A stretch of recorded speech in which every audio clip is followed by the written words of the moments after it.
Merhaba arkadaşlar, kanalıma hoş geldiniz. Bugün sizinle beraber aklınızdaki kişiyle ilişkinizi etkileyen üçüncü kişiler, üçüncü durumlar hangi aşamada, bunlara bakacağız.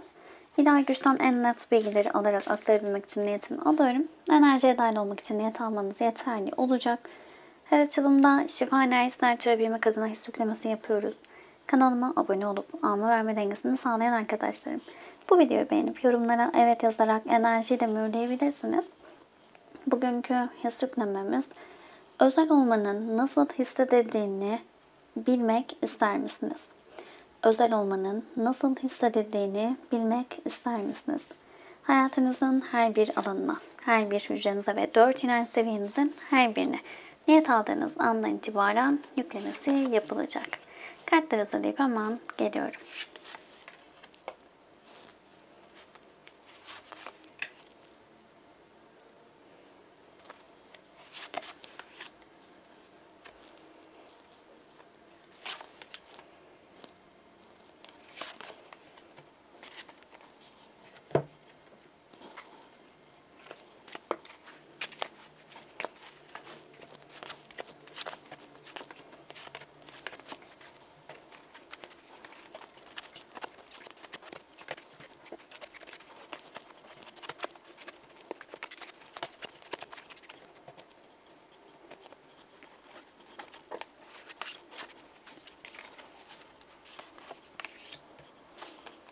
Evet, kartlar hazır. Bütün hayırlı olsun. Hemen başlayalım. Öncelikle aklınızdaki kişi ve üçüncü kişilerin arasında şu an neler oluyor?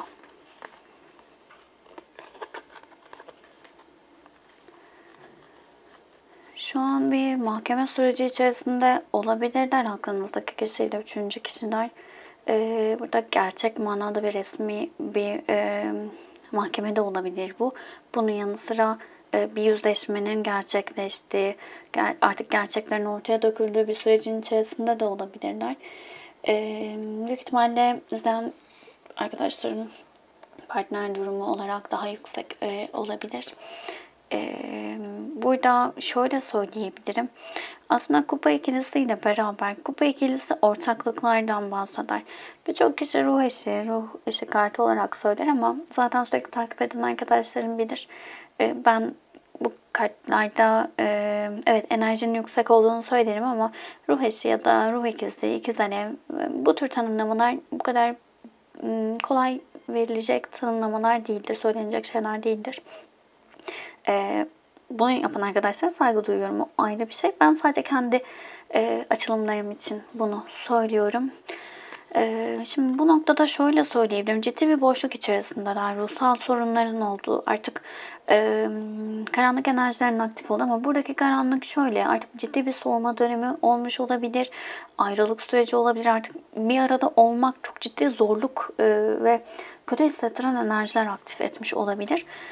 Bu noktada şu anki aralarındaki enerji ortaklığın bitmesiyle ilgili ciddi bir boşluk enerjisinin olduğu, yüzleşmelerin gerçekleştiği bir sürecin içerisindeler ve özgürlük temaları diyebilirim. Yani iki tarafta aslında özgür olmak istediği bir sürecin içerisinde. Dostlar özgürlük isteğinden, özgür olan eşten bahseder. Şimdi devam edersek. Neden bunu yaşıyorlar? Sebebi ne dediğimizde? Evet, maddi bazı durumlar olabilir aralarında. Şöyle, kuponun üstü aile olmaktan bahseder. Ailelerin içerisinde olduğu bir durumun içerisinde olabilirler ama artık bu durumun içerisinden çıkmak istenilen, yeni bir yol belirlemek, yeni bir hayat kurmak istenilen enerjilerde olduklarını söyleyebiliriz. Burada sabredildiği, artık bir şeylerin bitmesi adına sabır çalıştırıldığı bir süreçte olduklarını söyleyebilirim. Artık sistemin getirdiklerine teslim olundu. Salıverme kartı biraz şeydir. Ya artık olacağına varacak her şey. Ben kararlıyım bu konuda denilen bir durumdur aslında. Evet, hani boş vermişlik gibi belki algılanabilir ama aslında buradaki boş vermişlik şudur. Tamam, ben artık ne olursa olsun yokum enerjisidir. Ve bu noktada birazcık böyle parasal da bazı şeyler girmiş olabilir işin içerisine. Artık burada aile olmakla ilgili durumun ortadan kalkması ya da illa aile derken eş olarak da düşünmeyin. Yani şöyle söyleyelim, artık bir olmak istememe durumundan bahsediyor olabiliriz. İş için dinleyen arkadaşlar, yani üçüncü kişi durumu iş için dinleyen arkadaşlar için de şöyle söyleyebilirim. Oradaki maddi alışverişten kaynaklı bir durumun içerisinde olabilirler. Güvenle ilgili sıkıntılar yaşamış olabilirler.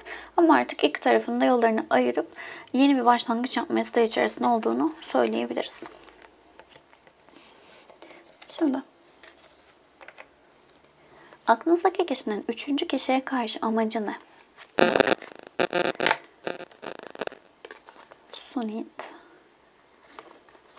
çocuk kartı, değneklerin yedilisi ve tamamlanma geldi.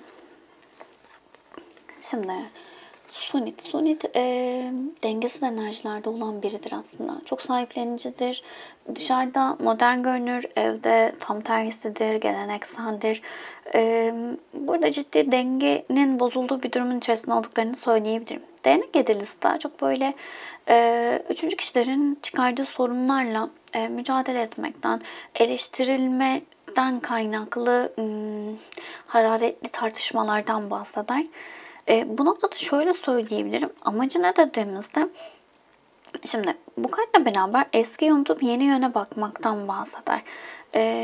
Yeni çocuk kartı da yeniden doğuştan bahseder. Aslında burada artık aralarındaki o sıkıntılı sürecin ortadan yani şöyle söyleyeyim, aralarındaki bu sıkıntılı sürecin farkına varıldı ve artık net adımlar atılmak istendiği bir süreçte aklınızdaki kişi. Yani bazen şey olur ya, küçücük bir olayın bazı şeyleri bitirdiğini düşünür insanlar ama aslında orada birikmişlik vardır. Bir tartışmadan ayrıldık der insanlar mesela, ya da bir tartışma oldu, ortaklığımız bitti. Ama onun altında aslında birçok sebep vardır, birikmiştir. İşte bu son hamlesi oldu deriz ya. Burada artık aklınızdaki kişinin yapılan şeyle beraber tamam artık dediği bir durumun içerisinde olduğunu söyleyebilirim. Karşı tarafı dengesiz görüyor olabilir. Ne istediğinin farkında olmadığını düşünüyor olabilir. Birazcık böyle tedirgin eden enerjisi olabilir. Artık burada özellikle karşısındaki kişi çok fazla böyle şey biri ise, nasıl söyleyelim, işte çok eleştiren, kendini üstün gören enerjilerde olan biri ise bu noktada artık bu enerjilerden çıkmak isteyen bir aklınızdaki kişi var. Yeniden başlama isteği içerisinde, bu durumu tamamlayıp yeni yöne bakmak isteği içinde.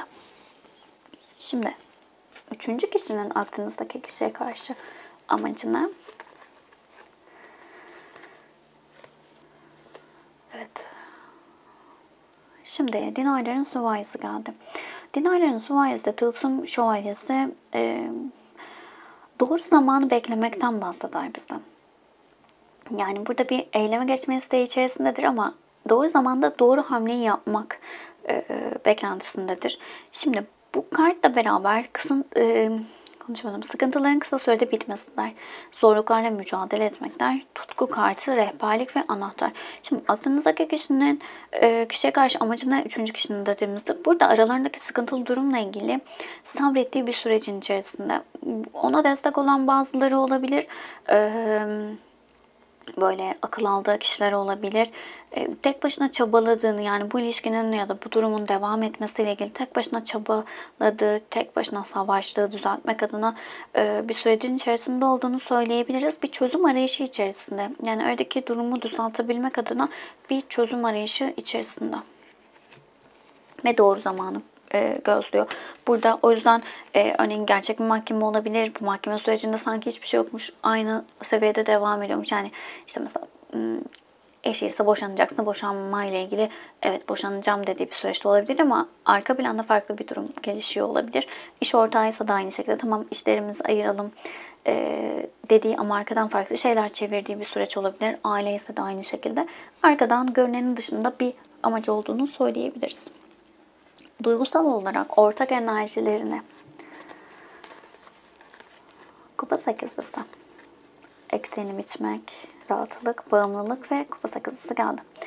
Kupa sekizlisi ümit edilen bir şeyin bırakılmasından bahseder. Çok değerli görülen bir şeyin bırakılmasından bahseder. Şimdi burada maddi olarak bir bağları olabilir.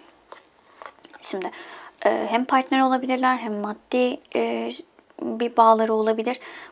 Birbirleri için farklı bir kapı olabilirler. Yani farklı bir hayata adım attıkları, kendilerini güvende hissettikleri ya da işte mesela statü atlamıştır, maddi durumu daha iyi olmuştur, işte kendini daha güvende hissetmiştir vesaire vesaire her şey olabilir. Bu noktada ama ciddi şekilde bir bağımlılık enerjisinin olduğunu söyleyebilirim. Ve yani burada öyle bir şey ki sanki bitmesi gerektiğini biliyor iki tarafta ama burada ortak enerji olarak baktık ama bir bağımlılıkları var. Bir taraf mesela tutku olarak bağımlıdır. Bir taraf maddiyat olarak bağımlı olabilir. İkisi de geliyor çünkü. Ama net enerji stresli, sıkıntılı bir süreçte oldukları ve aslında herkesin hak ettiğini yaşadığı bir süreçte olduklarını düşünüyorlar. Ve Kupa sekizlisi emek harcanan, aslında iyi şeyler olması ümit edilen durumların bittiğinin, geride kaldığının habercisi. Devam edelim aman. Aklınızdaki kişiyle sizin aranızdaki ilişkideki durum ne? Buna bakalım. Kaynak, Tagral, Pusula, Çarkfelek. Ciddi melankolik enerjilerde olabilirsiniz.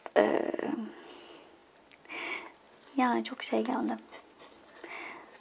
Aslında bu ilişki içerisinde bir yön vermek istediğiniz, bazı şeylerin kaynağını, temelini görmek istediğiniz bir süreçte olabilirsiniz. İki tarafta yönünüzü kaybetmiş olabilirsiniz bu ilişkiyle ama çok net kadersel bir süreç olduğunu söyleyebiliriz. Çarkfelek kartı geldi. Buradaki kadersellik kişilere göre değişebilir.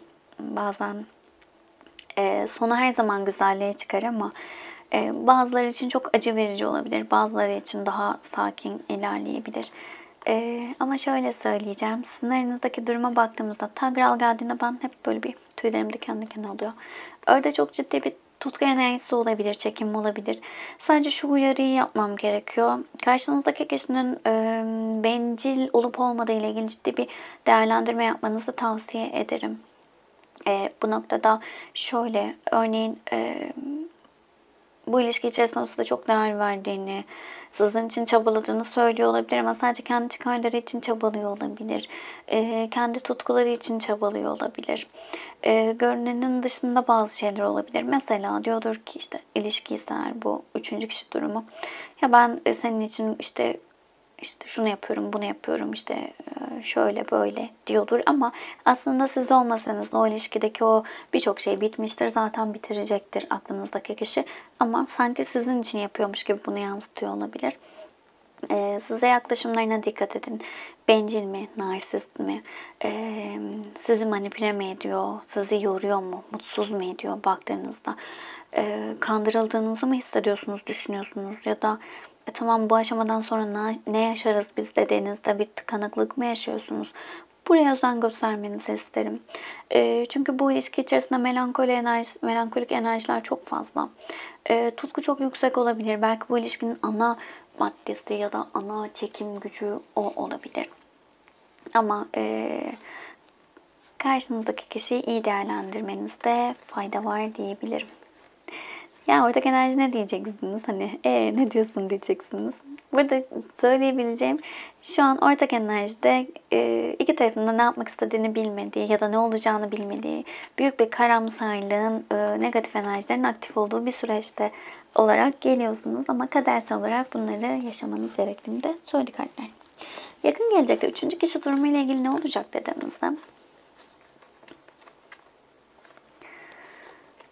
Şimdi Değnek şövalyesi geldi. Değnek şövalyesi. Değnek şövalyesi sabırsızlıktan bahseder. Fırtınalı döneme girişten bahseder. Şöyle söyleyebilirim. Burada aralarındaki durum şimdi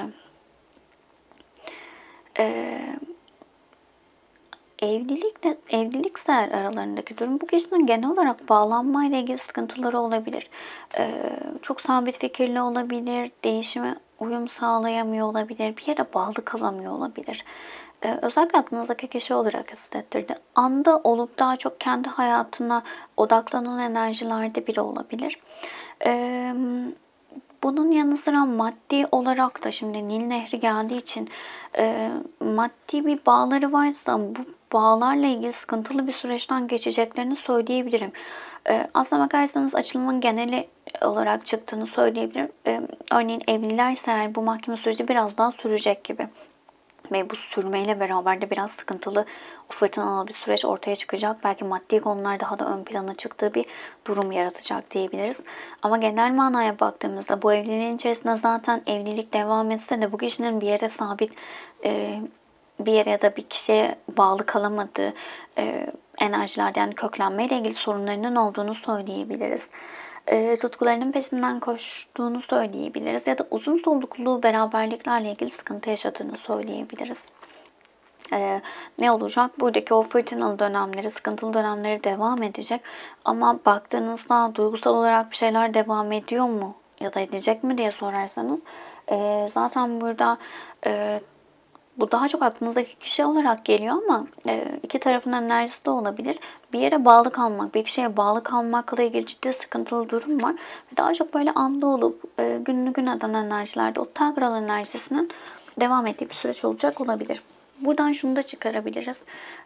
Süreç devam etse de çok fazla boşanıp boşanmamayı ya da işte nedir, siz evlisinizdir, karşı tarafta sevgilidir vesaire.